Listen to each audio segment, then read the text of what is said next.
किसके बारे में हम लोग सीखते हैं? फेज के बारे में। फेज क्या होता है, तो आइए देखते हैं फेज क्या होता है।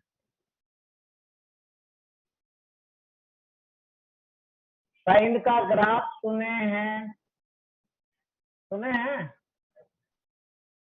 किसका ग्राफ? साइन का। इधर है बाई और इधर है, कौन है? बाई और इधर क्या लिखने जा रहा है? बाई बराबर ए साइन,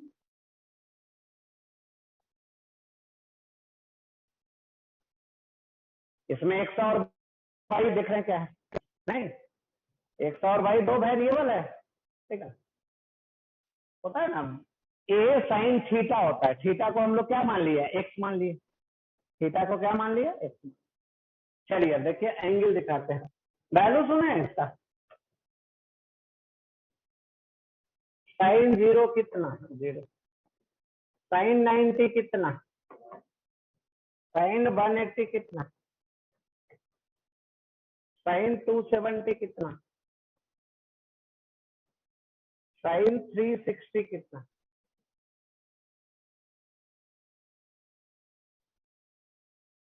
तो यही है 0 0। ये है 90, यहाँ पे एंगल कितना है? 90, π/2 भी बोलते हैं। ये एंगल कितना है? 180, नहीं 180 डिग्री को पाई रेडियन बोलते हैं। ये कितना है? 270, यही है 270। तो ये है 3π/2 और ये है 2π। कितना है? 2π।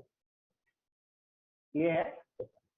नहीं, तो अब देख वैल्यू क्या हो रहा है? कभी पॉजिटिव हो रहा है और कभी नेगेटिव हो रहा है।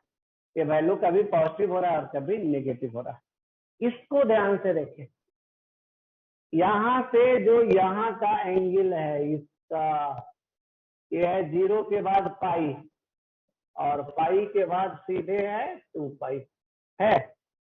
तो इसके रिस्पेक्ट में इसका, इसके रिस्पेक्ट में इसका फेज क्या हो गया? बदल गया। नहीं, इसको हम मान लेते हैं ए, इसको मान लेते हैं बी। तो फेज, फेज मतलब होता क्या है? तो फेज मतलब होता है एंगल। फेज मतलब क्या होता है? एंगल। एंगल कहाँ कहाँ आता है समझते हैं?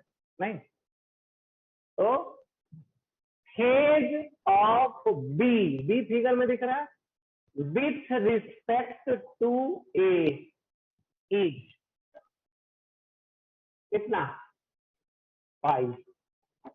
यही है बी। ए के रिस्पेक्ट में उसका एंगल बदल गया और कितना से बदल गया? 180 डिग्री से, उल्टा हो गया। ए के रिस्पेक्ट में बी क्या हो गया? उल्टा हो गया। और एंगल कितना से बदल गया? 180 डिग्री। तो इसी को बोलते हैं फेज। इसी को क्या बोलते हैं? फेज। आ रहा है समझ में फेज? नहीं, तो इसी के बारे में बोला जा रहा था। क्या हम लोग सीखे थे? अगर लाइट रे रेयर में आ रहा है, डेंसर के बाउंड्री से लौटता है, तो उसका फेज बदलेगा। और अगर फेज बदलेगा तो कितना से? 180 से। अगर लाइट रे डेंसर में आ रहा है, रेयरर के बाउंड्री से लौटेगा, तो उसका फेज चेंज नहीं होगा। नहीं, तो धीरे धीरे सीखेंगे, ठीक है। नहीं, जैसे जैसे हम लोग पढ़ेंगे, इसको पढ़ रहे हैं, फिर साउंड भी पढ़ेंगे, वेव ऑप्टिक्स भी पढ़ेंगे, सब जगह क्या मिलेगा? फेज फेज फेज बहुत बार मिलेगा। नहीं, जब जब मिलेगा तब कुछ कुछ तो समझ में आएगा। नहीं, तो ये तो इसमें यही 4 पॉइंट बतलाया गया किसमें। आगे बढ़े, अब आगे बढ़ते हैं rate reaction of the light. अभी 15 पेज और पढ़ाना, अभी तो 15 ही हुआ है, टेंशन नहीं लो। नहीं, यहाँ खाना भी मिलेगा, नाश्ता भी मिलेगा और पढ़ने के लिए पढ़ाई भी मिलेगा। क्या? नहीं, क्या टाइम होगा तो बतला देना कि हाँ सर 9 बज गया।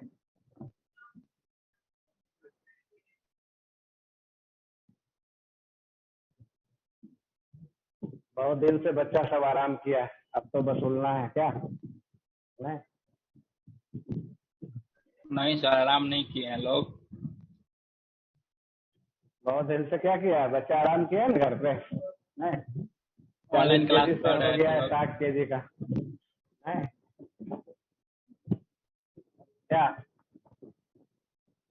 कि घर वाले काम करवाए हैं सब लोग से? नहीं।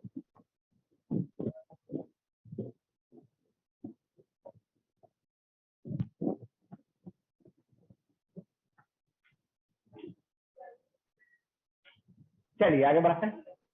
हम लोग पढ़ते हैं जिसका नाम है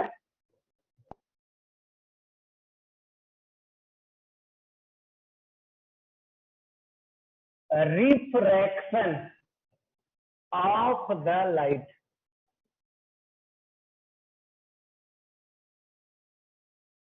रिफ्रैक्शन ऑफ द लाइट, ये सब सब क्या है? पढ़ा हुआ तो है ही सब। नहीं, भले कितना दिन हो गया पढ़ा हुआ वो अलग बात है, ठीक है। क्या क्या पढ़े थे वो अलग बात है, नहीं लेकिन सुना हुआ पढ़ा हुआ है सबको। नहीं, कोई भी बोर्ड से रहे, कहीं से भी पढ़ के आए हैं, कोई बच्चा बोलेगा कि हाँ रिफ्लेक्शन और रिफ्रैक्शन ये सब नहीं जानते हैं? नहीं जानते हैं क्या? कोई बोलेगा? चलिए, तो पढ़ा हुआ है उसी को हम लोग डेप्थ में पढ़ेंगे। और ये सब तो थ्योरी है, थ्योरी तो सीखना ही है, आना ही है। नहीं, उसके बाद क्वेश्चन तब पे आएगा, तब क्वेश्चन में समझ रहा है, दिमाग तो वहीं लगेगा, इसमें थोड़ा दिमाग लगता है। चलिए, रिफ्रैक्शन ऑफ लाइट, रिफ्रैक्शन कहते किसको? तो इसमें दो फिगर बनाते हैं, देखिए। एक है मीडियम बाउंड्री और दूसरा है नॉर्मल।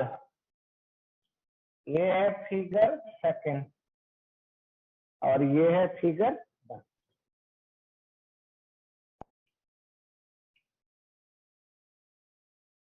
लाइट ऐसे आ रहा है, इसमें भी लाइट ऐसे आ रहा है। ये है μ1 और ये है μ2। इधर भी है μ1 ऊपर और ये है μ।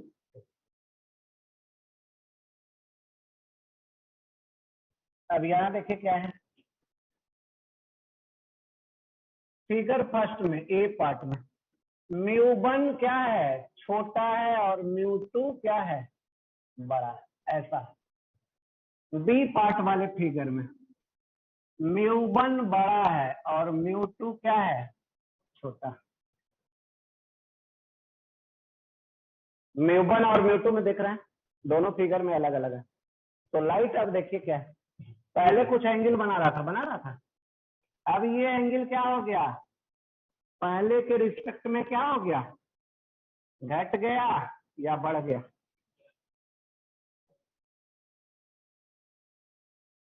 तो क्या हो गया? डिक्रीज कर गया। कोई भी लाइट रे रेयर से डेंसर मीडियम में जाता है तो क्या होता है? एंगल जो नॉर्मल के साथ बनाता है वो डिक्रीज कर जाता है। यहां भी देखिए, ये है आई, यहां क्या हो जाएगा? एंगल पहले के रिस्पेक्ट में क्या हो गया? बढ़ गया।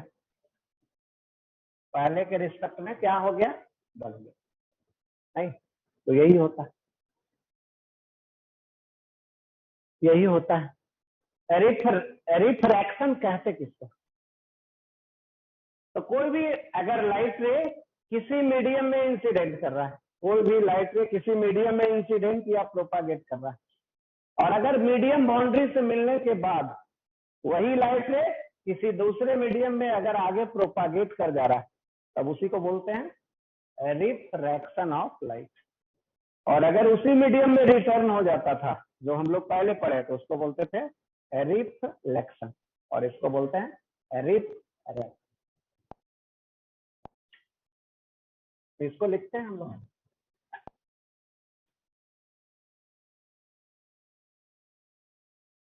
if any light incident in any medium, if any light incident in any medium, and if propagates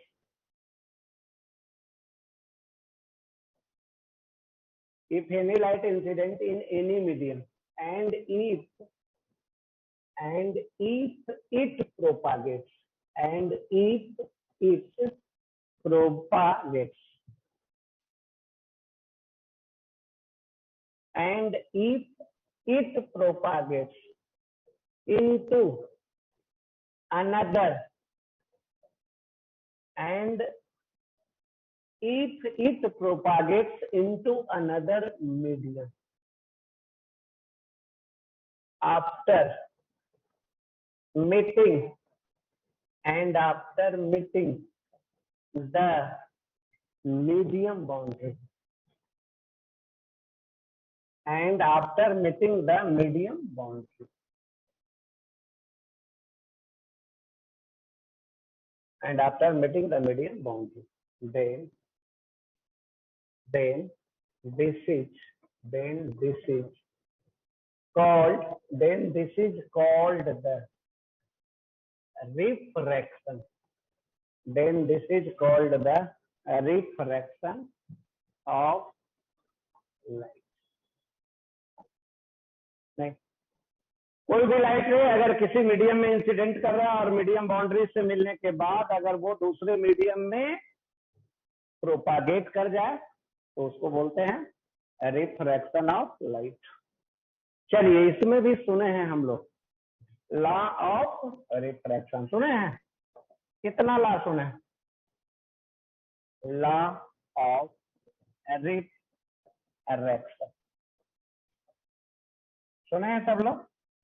कितना लॉ होता है? 2 लॉ। चलिए पहला लॉ बतलाओ।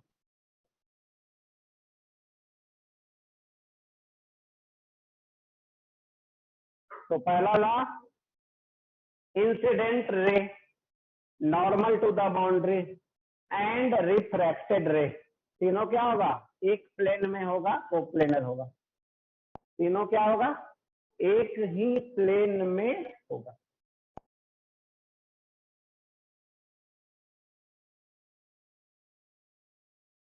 इंसिडेंट रे, रिफ्रैक्टेड रे, इंसिडेंट रे, रिफ्रैक्टेड रे and normal to the boundary and normal to the boundary. Incident ray, refracted ray and normal to the boundary are co-planar to each other.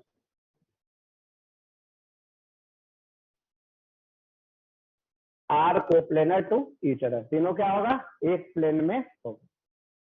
चलिए दूसरा point क्या होता है? कौन बतलाइएगा?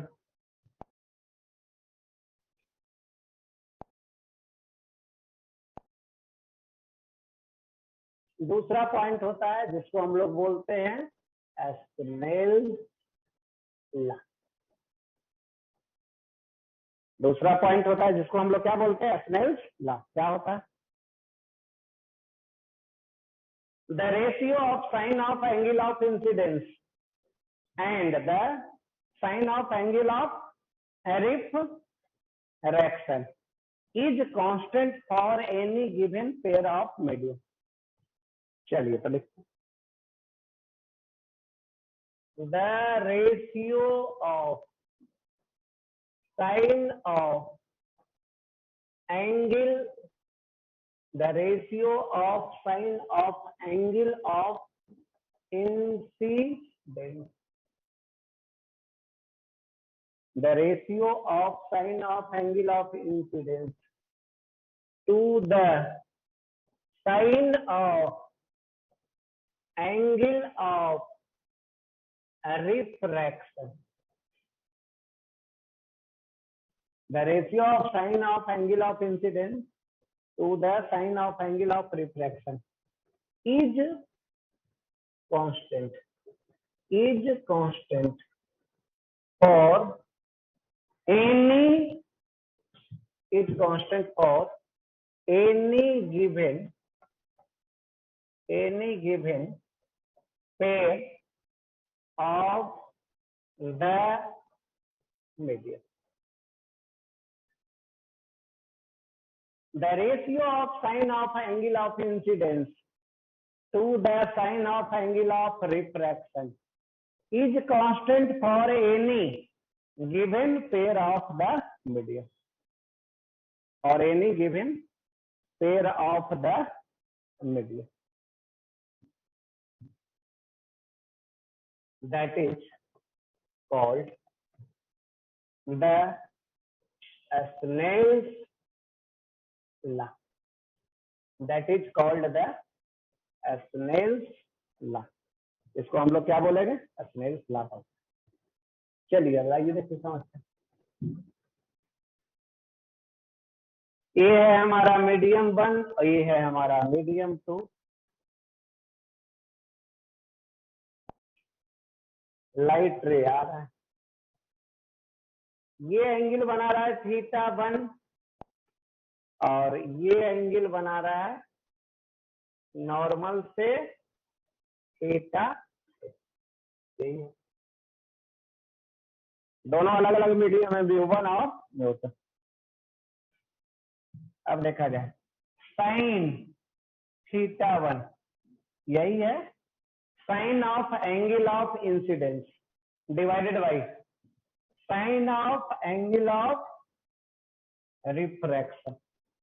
यही जो रेशियो होगा किसी दिए गए पेयर ऑफ मीडियम के लिए क्या होगा? कांस्टेंट होगा। इसी को हम लोग क्या बोलते हैं? स्नेल्स लॉ है। चलिए अब इसका वैल्यू क्या होगा? इसको तो स्नेल्स लॉ हम लोग बोलते हैं। क्या बोलते हैं? Snell's law. अब इसको एक्सप्लेन करते हैं और डिटेल से डिस्क्राइब करते हैं।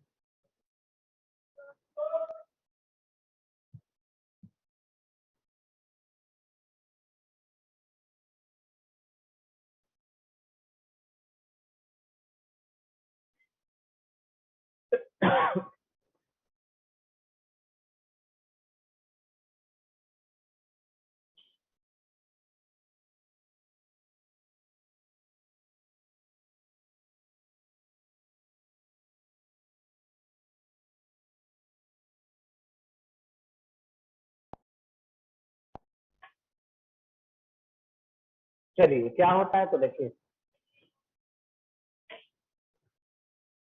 साइन θ1 डिवाइडेड बाई साइन θ2 बराबर क्या है? कांस्टेंट। इस कांस्टेंट को क्या बोलते हैं? नहीं, ये होता है म्यू2 बटा म्यू1 है। तो म्यू2 भी म्यू1 दिख रहा है फिगर में, म्यू2 म्यू1 दिख रहा है। साइन θ1 डिवाइडेड बाई साइन θ2 बराबर म्यू2, नीचे उल्टा हो जा रहा है म्यू2 बाई म्यू1। अब और देखिए म्यू1 गुना साइन θ1 बराबर म्यू2 गुना साइन θ2। ये आ गया ना। और यही क्या होता है? ये कांस्टेंट होता है।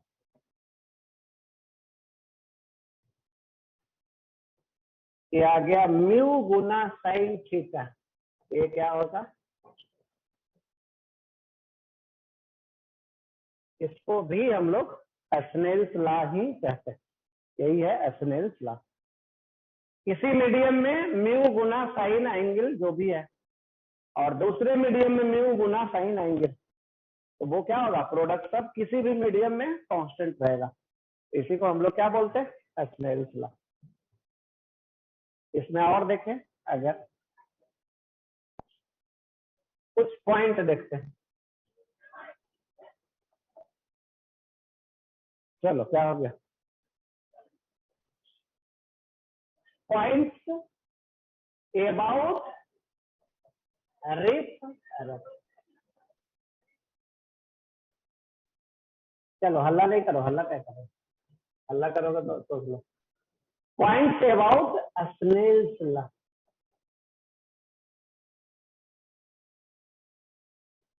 क्या नहीं पढ़ने का मन है?